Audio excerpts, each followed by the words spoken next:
సువిశేష పఠనము.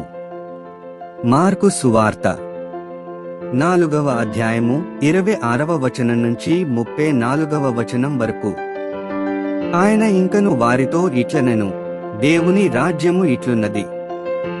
విత్తువాడొకడు తన పొలములో విత్తనములను వెదజల్లి రాత్రింబవళ్ళు నిద్రపోవుచు మేల్కొనుచుండగా వానికి తెలియకయే విత్తనములు మొలకెత్తి పెరిగి పెద్దవగుచుండెను. భూమి నుండి మొదట మొలకలు, బెన్ను అటుపిమ్మట కంకులు పుట్టును. పంట పండినప్పుడు కోతకాలము వచ్చినదని సేద్యగాడు వెంటనే కొడవలితో కోయనారంభించును. యేసు మరల ఇట్లనెను, దేవుని రాజ్యమును దేనితో పోల్చెదగును? ఏ ఉపమానముతో దానిని వర్ణింపవచ్చును? అది ఒక ఆవగింజను పోలియున్నది. అది భూమిలో నాటబడినప్పుడు అన్ని విత్తనముల కంటే చిన్నదైనను.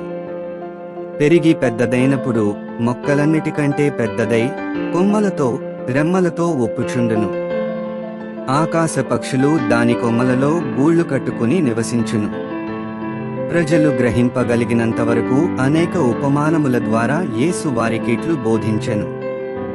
ఉపమానములు లేక ఆయన ఏమీయూ బోధింపలేదు. కాని ఏకాంతముగా ఉన్నప్పుడు ఈ ఉపమానముల అర్థమును ఆయన తన శిష్యులకు సుస్పష్టముగా తెలిపెను.